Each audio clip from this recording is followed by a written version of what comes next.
প্রথমে বুঝে নাও। তো আরপিএফ এর কাজ হচ্ছে রেল লাইনের ওপরে কোনো রকম কিছু ঘটনা ঘটলে সেটা কিন্তু প্রথমে আরপিএফটা ধরবে।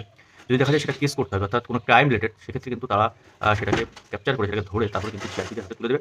এবং থানায় যে কাজ থাকে সাধারণত হয় না।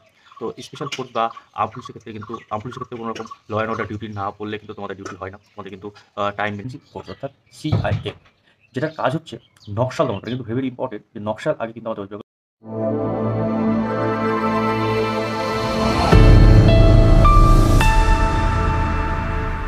তো hello friends, welcome my channel. আশা করছি তোমরা সবাই ভালো আছো। আজকের ভিডিওতে কিন্তু আমি ওয়েস্ট বেঙ্গল পুলিশ সম্পর্কে কিছু তথ্য আলোচনা করতে চলেছি। এখানে যে কনস্টেবল হয় সেই কনস্টেবলের কিন্তু জব প্রোফাইল কেমন, পোস্টিং কোথায় কোথায় হবে, কী কী ডিপার্টমেন্ট ওয়েস্ট বেঙ্গল পুলিশের আন্ডারে আছে, বিভিন্ন ধরনের আর্ম ফোর্স আছে, স্পেশাল ফোর্স আছে, বিভিন্ন ধরনের গোয়েন্দা বিভাগ আছে। তো এগুলো নিয়ে কিন্তু ডিটেলসে আমি আলোচনা করব এবং তার সঙ্গে সঙ্গে প্রমোশন কী হতে পারে, ছুটি কতটা পাওয়া যেতে পারে, কী কী রিস্ক অ্যালাউন্স আছে, কী কী স্যালারি আছে। তো অল ডিটেলস কিন্তু তোমরা তো তোমাদের কাছে একটাই রিকোয়েস্ট, তোমরা যারা ভিডিওটা দেখছো এবং কিছুটা হলেও ইনফরমেশান পাচ্ছ কিন্তু সাবস্ক্রাইব বা লাইক করছো না, তো তাদের উদ্দেশ্যে বলি একটা তোমাদের হয়তো সাবস্ক্রাইব করতে বা লাইক করতে কিন্তু সময় বা টাকা বা কোনো কিছুই কিন্তু খরচ হয়ে যাবে না, কিন্তু একটা ভিডিও ফুলফিল কমপ্লিট করে তোমাদের সামনে প্রেজেন্ট করতে কিন্তু আমার অনেকটা সময় এবং হার্ড ওয়ার্কিংয়ের প্রয়োজন হয়। তো তারপরে বলবো, যারা যদি ভিডিওটা ভালো লেগে থাকে অবশ্যই লাইক করবে, বন্ধুদের সাথে শেয়ার করো, আর যদি চ্যানেল নতুন হয়ে থাকো অবশ্যই সাবস্ক্রাইব করে দিও। তো চলো শুরু করা যাক প্রথমেই ট্রেনিং থেকে। তো ট্রেনিং কিন্তু ওয়েস্ট বেঙ্গল পুলিশ কনস্টেবলদের 6 মাস হচ্ছে। এই ট্রেনিং সেন্টার কোথায় কোথায় আছে? ট্রেনিং সেন্টার আছে ডাবগ্রাম, যেটা জলপাইগুড়ি অবস্থিত, এরপরে রায়গঞ্জ উত্তর দিনাজপুর, এবং সালুয়া ওয়েস্ট মেদিনীপুর, এবং কৃষ্ণনগর, এবং হচ্ছে ব্যারাকপুর, যেটা হচ্ছে নর্থ চব্বিশ পরগনা। তো এরপরে আসি, তোমাদের কিন্তু ট্রেনিং শেষ হওয়ার পরে বিভিন্ন জায়গায় পোস্টিং হবে। তো কোথায় কোথায় তোমাদের পোস্টিং হবে? প্রথমে তোমরা জানো থানাতে অবশ্যই পোস্টিং হয়। তারপরে বড় একটা পোর্শন আছে কিন্তু সেটা ট্রাফিকে পোস্টিং হয়। এরপরে যেটা হয় বিভিন্ন ধরনের, আগে পিডিতে হতো না, অর্থাৎ পুলিশ ডিস্ট্রিক্ট, সেই পুলিশ ডিস্ট্রিক্টে কিন্তু এখন ডাইরেক্ট পোস্টিং হয়ে যায়। তো পুলিশ ডিস্ট্রিক্টের ক্ষেত্রে কিন্তু একটু বেশি কাজ করতে হয় থানা থেকে তুলনামূলকভাবে। তো সেখানে এলও ডিউটি বা গার্ড বিভিন্ন ধরনের, তো আসামিদের যদি সেখানে কোর্ট থাকে সেই কোর্টে কিন্তু আসামি নিয়ে যাওয়া বা তাদের গার্ড দেওয়া বিভিন্ন ধরনের, তো এগুলো কিন্তু করতে হয়। তো এরপরে যেটা আসি, বিভিন্ন ধরনের গোয়েন্দা বিভাগ আছে, তারপরে আছে বিভিন্ন ধরনের আর্ম পুলিশ ফোর্স আছে, এবং স্পেশাল পুলিশ ফোর্স আছে, তারপরে যেটা আছে রেলওয়ে প্রোটেকশন ফোর্স। তো আমরা এক এক করে সবগুলো আলোচনা করব। তো প্রথমে আমরা যদি বলি যে 12 কিন্তু অর্থাৎ 12টি কিন্তু এসএপি আমরা শুনেছি, অর্থাৎ স্টেট আর্ম পুলিশ ব্যাটালিয়ান, 12টি স্টেট আর্ম পুলিশ ব্যাটালিয়ান আছে। তারপরে যেটা আছে 3টে কিন্তু ইএফআর অর্থাৎ ইস্ট ফ্রন্টিয়ার রাইফেল আছে ব্যাটালিয়ান, 3টে ব্যাটালিয়ান আছে, এবং 3টে ব্যাটালিয়ান আছে র্যাপিড অ্যাকশন ফোর্স অর্থাৎ আরএএফ। ঠিক আছে, এরপরে যেটা আছে আইআরবি অর্থাৎ ইন্ডিয়ান রিজার্ভ ব্যাটালিয়ান আছে, এর সংখ্যা কিন্তু 2টি। এরপরে যেটা আছে এসএসএফ অর্থাৎ স্পেশাল স্ট্রাইক ফোর্স ব্যাটালিয়ান, এটা আছে কিন্তু 1টি, এবং আরেকটি যেটা আছে সেটা হচ্ছে স্পেশাল রিজার্ভ ব্যাটালিয়ান ফোর্স। তো এই আছে টোটাল কিন্তু 22টা ব্যাটালিয়ান আছে আমাদের ওয়েস্ট বেঙ্গল পুলিশের আন্ডারে। তো এই ব্যাটালিয়ানগুলো কীভাবে রিক্রুট হয় আমি তোমাদের পরে বলছি, এবং তার সঙ্গে বলবো কিছু স্পেশাল ফোর্স আছে একই টাইপসের অনেকটা, ওই জন্য একসঙ্গে আলোচনা করি। তো এই সমস্ত যে ব্যাটালিয়ানগুলো আছে এবং স্পেশাল ফোর্সগুলো আছে সেগুলোর ক্ষেত্রে কিন্তু ইউনিফর্ম সবসময় নর্মাল ওয়েস্ট বেঙ্গল পুলিশের যে খাকি ইউনিফর্ম সেগুলো হয় না। এরপরে যদি আমরা আসি যে কিছু স্পেশাল ফোর্স আছে, সেই স্পেশাল ফোর্সগুলো কী কী? কাউন্টার ইনসার্জেন্সি ফোর্স অর্থাৎ সিআইএফ, যেটার কাজ হচ্ছে নকশাল দমন করা। কিন্তু ভেরি ইম্পর্টেন্ট যে নকশাল আগে কিন্তু আমাদের ওয়েস্ট বেঙ্গলে প্রচুর ছিল, এখনও আছে। তো সেই নকশাল দমনের যে কাজ করে সেটা হচ্ছে সিআইএফ, কাউন্টার ইনসার্জেন্সি ফোর্স। এটা কিন্তু এদের ইউনিফর্ম কিন্তু পুরো সেন্ট্রাল গভর্নমেন্ট ইউনিফর্ম টাইপেরই থাকে, এবং এদের যে গানটা দেওয়া হয় AK-47 আমরা যেটা খুব প্রচলিত, সেটা কিন্তু এদেরকে দেওয়া হয়। তো তারপরে যেটা হচ্ছে SI-80 counter insurgency anti terrorism, অর্থাৎ বুঝতেই পারছো যে টেররিজম অ্যাটাক থেকে যাতে আমাদের রক্ষা করা যায় তাদের জন্য যে স্পেশাল ফোর্স হয় সেটা কিন্তু CI-80। এরপরে আসি আমরা ডিএমজি অর্থাৎ ডিজাস্টার ম্যানেজমেন্ট গ্রুপ, অর্থাৎ কোনো রকম খরা বন্যা এগুলো হলে কিন্তু যে টিমটা সবার আগে এগিয়ে আসে সেটা হচ্ছে ডিজাস্টার ম্যানেজমেন্ট গ্রুপ। এরপর আছে STR, অর্থাৎ special train rapid action force. তো এটা কিন্তু র্যাপিড অ্যাকশন ফোর্সই, কিন্তু তার থেকে একটু স্পেশাল ট্রেন করা, মানে বুঝতেই পারছো নাম শুনে। তো এছাড়াও যেটা আছে কিন্তু কমান্ডো আছে। কমান্ডোটা মেনলি এদের ট্রেনটা আরও বেশি দেওয়া হয়। তো এটা কিন্তু মেইনলি থাকে হচ্ছে বিভিন্ন ধরনের সেলিব্রিটি বা নেতা মন্ত্রীদের কিন্তু গার্ড হিসাবে কিন্তু কমান্ডোদের রাখা হয়। তো এই সমস্ত যে স্পেশাল ফোর্স আছে, সেই স্পেশাল ফোর্সগুলো যদি কীভাবে নেওয়া হয় সেটা হচ্ছে তোমাদের 6 মাসের ট্রেনিং কমপ্লিট করার পরে কিছু এক্সট্রা কিছু এক্সট্রা কাজ করে দেখাতে হবে, যেমন কিছু রান করে দেখাতে হবে বা কিছু কাজ করে দেখাতে হবে। স্পেশাল যে ডিপার্টমেন্ট আছে সেই ডিপার্টমেন্টগুলো থেকে যে উচ্চপদস্থ আধিকারিক আছেন তারা কিন্তু এসে তোমাদেরকে দেখবে এবং সেখান থেকে কিন্তু তারা চুজ করে নিয়ে যাবেন। তো এইভাবে কিন্তু স্পেশাল ফোর্স এবং হচ্ছে যে আর্ম পুলিশ সেগুলোও কিন্তু এইভাবে রিক্রুট হয়।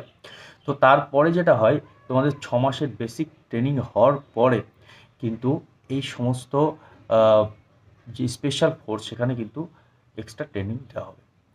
তো সেখানে কিছু কিছু ক্ষেত্রে দেখা যাচ্ছে 15 দিন হতে পারে, 1 মাস বা 3 মাস, যে এটা এটা ডিপেন্ড করছে কোন ফোর্সে তুমি যাবে।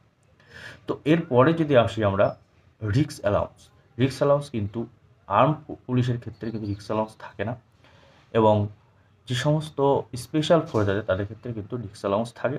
সেই রিস্ক অ্যালাউন্সের পরিমাণটা আবার ভ্যারি করে, যেমন সিআইএফের ক্ষেত্রে বা সিআইএটির ক্ষেত্রে এক্ষেত্রে কিন্তু 18%, অর্থাৎ প্রায় 4,000 টাকা মতো কিন্তু এক্সট্রা রিস্ক অ্যালাউন্স পাওয়া যায়। সেই দিক থেকে দেখতে গেলে ডিএমজি, অর্থাৎ ডিজাস্টার ম্যানেজমেন্ট যে গ্রুপ, সেখানে কিন্তু রিস্ক অ্যালাউন্সের পরিমাণটা কম, সেখানে কিন্তু 6% রিস্ক অ্যালাউন্স পাওয়া যায়, অর্থাৎ 1400 সামথিং পাওয়া যায়। তো এরকম 18%, 12% এবং 6%, এটা ডিপেন্ড করছে কোন স্পেশাল ফোর্সে তুমি যাবে। তো এরপরে যেটা বলি যে তাহলে স্পেশাল ফোর্স এবং আর্ম পুলিশ এদের রাখার মেন উদ্দেশ্য কিন্তু আমাদের স্পেশাল ফোর্সের জন্য তো স্পেশাল কিছু কাজ আছে সেটা বললাম, কিন্তু আর্ম পুলিশের রাখার মেন উদ্দেশ্য হচ্ছে যে প্রথম যখন কোনো কিছু প্রবলেম ফেস করতে হবে, কিন্তু সেটা কিন্তু বা কোনো রকম মব হতে পারে বা কোনো রকম দাঙ্গা হতে পারে, কোনো রকম রায়টস হতে পারে। তো এই যে টাইপসের ক্রিয়াকলাপগুলো যদি হয় সেক্ষেত্রে কিন্তু প্রথম ইনিশিয়াল পজিশনে থানা দেখবে। তো তারপরে কিন্তু থানার যে ফোর্স আছে তারা যদি কন্ট্রোল করতে না পারে বা কোনো রকম যদি আগে থেকে কোনো রকম সভা অনুষ্ঠান যদি হয়ে থাকে, সেখানে যে প্রচুর জনসংখ্যা আসবে আগে থেকে জানা থাকলে সেখানে কিন্তু এই আর্ম পুলিশগুলোকে আগে থেকে পাঠানো হয়। তো ডিউটি তোমরা বুঝতে পারলে আর্ম পুলিশের কী ডিউটি হয়, mainly law and order duty, এছাড়াও কিছু গার্ড ডিউটি থাকে। এরপরে আমরা আসি রাজ্যের কিছু গোয়েন্দা বিভাগ আছে। তো সেই গোয়েন্দা বিভাগগুলোর মধ্যে প্রথমেই যেটা আছে ইন্টেলিজেন্স ব্যুরো, অর্থাৎ আইবি, যার কাজ হচ্ছে রাজ্যের বিভিন্ন প্রান্তে যে সমস্ত জাতিগত বা ধর্মীয় বা রাজনৈতিক যে বিদ্বেষ বা আন্দোলনগুলো হয়ে থাকে, তো সেগুলো যে ইনফরমেশান রাজ্য পুলিশ বা মন্ত্রী পরিষদে সেখানে কিন্তু দেওয়ার দায়িত্ব থাকে এই সমস্ত আইবিতে যারা কাজ করেন তারা। ক্রিমিনাল ইনভেস্টিগেশন ডিপার্টমেন্ট, তো ক্রিমিনাল অর্থাৎ অপরাধী তদন্ত শাখা। তো এই শাখার কাজ হচ্ছে রাজ্যের বিভিন্ন জায়গায় যদি কোনো অপরাধ ঘটে, তো প্রথমে ইনিশিয়ালি যেটা হয় থানার পুলিশরা কিন্তু সেখানে ইনভেস্টিগেশন করে। তো দেখা যাচ্ছে সেটা খুব জটিল প্রবলেম যদি হয় তো সেখানে কিন্তু সিআইডিদের পাঠানো হয়। তো এরপরে আসি SCRB, the state crime record bureau. তো রাজ্যের বিভিন্ন প্রান্তে কোথায় কতটা অপরাধ হচ্ছে, কীভাবে অপরাধ হচ্ছে, সে সমস্ত তথ্য, খুঁটিনাটি তথ্য কিন্তু এই ডিপার্টমেন্ট অর্থাৎ স্টেট ক্রাইম রেকর্ড ব্যুরো, এই ডিপার্টমেন্ট কিন্তু রেখে থাকে। এরপরে যেটা আসি GRP, অর্থাৎ গভর্নমেন্ট রেলওয়ে পুলিশ, এবং আরেকটা যেটা আছে রেলওয়ে প্রোটেকশন ফোর্স, অর্থাৎ RPF। দুটোর মধ্যে ডিফারেন্স প্রথমে বুঝে নাও। তো RPF-এর কাজ হচ্ছে রেল লাইনের ওপরে কোনো রকম কিছু ঘটনা ঘটলে সেটা কিন্তু প্রথমে RPF-রা ধরবে।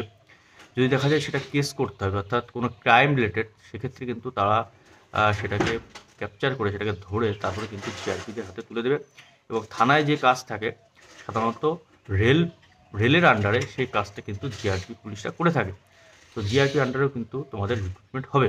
তো এরপরে যেটা বলি যে স্যালারি কত হতে পারে। তো স্যালারি কিন্তু তোমাদের ট্রেনিং পিরিয়ডে হাউস রেন্ট অ্যালাউন্স দেওয়া হবে না, সেক্ষেত্রে 2724 টাকা কিন্তু তোমাদের কাটা হবে। এবং তোমাদের যে টোটাল স্যালারি হবে সেটা 27,638, এবং তারপরে ট্রেনিং শেষ হয়ে যাওয়ার পরে কিন্তু তোমরা সেই স্যালারিটা পাবে 30,632 টাকা। তো এটা গেল স্যালারি। তো এরপরে আসি ছুটি কতটা পাবে। ছুটি কিন্তু ওয়েস্ট বেঙ্গল পুলিশের ক্ষেত্রে ছুটি কম আছে। তো যে ছুটিগুলো তোমাদের গ্রান্ট করে থাকে সেগুলো নিয়ে একটু আলোচনা করি। তো প্রথমে ধরুন সিএল থাকবে 14টা, ইএল থাকবে 30টা, সিসিএল থাকবে কিন্তু 10টা, এবং হাফ মেডিকেল থাকবে কিন্তু 20টা। তো এরপরে যদি দেখি তোমাদের ডিউটি আওয়ার্স কেমন হতে পারে। তো ডিউটি আওয়ার্স যেহেতু তোমাদের থানা বা এলও ডিউটির ক্ষেত্রে কিন্তু তোমাদের ওখানে থেকে, থানাতে থেকে কিন্তু ডিউটি করতে হবে। এবং বা পিডিতে হলে কিন্তু অন্য ডিপার্টমেন্ট যেমন সিআইডি বা গোয়েন্দা বিভাগের যে ডিপার্টমেন্ট, সেক্ষেত্রে কিন্তু ডিউটি অনেকটা প্রেশার কম। এবং যদি তোমাদের স্পেশাল ফোর্সে ডিউটি হয়, তো যখন প্রয়োজন পড়বে কিন্তু তখনই, যেমন ডিএমজি ডিজাস্টার ম্যানেজমেন্ট গ্রুপ যেখানে আছে, সেখানে যদি কোনো ঝড় বা কোনো রকম তছরূপ হয়ে যায় প্রাকৃতিক কারণে, সেক্ষেত্রে কিন্তু তোমাদের ডিউটি করবে, তাছাড়া বাদ বাকি টাইমে কিন্তু ডিউটি হয় না। তো স্পেশাল ফোর্স বা আর্ম পুলিশের ক্ষেত্রে কিন্তু, আর্ম পুলিশের ক্ষেত্রে কোনো রকম ল অ্যান্ড অর্ডার ডিউটি না পড়লে কিন্তু তোমাদের ডিউটি হয় না, তোমাদের কিন্তু টাইম মেনটেন করতে হবে না, থাকতে হবে, এটাই জাস্ট। তো এই ডিউটিগুলো এইভাবে হয়। তো তোমাদের চয়েস, তোমরা কোথায় ডিউটি নেবে, কীভাবে নেবে। তো এরপরে যেটা আসি, বাদবাকি কিন্তু থানায় যদি তোমাদের হয় 8 ঘন্টা মেনলি ডিউটি থাকে, তারপরেও কিন্তু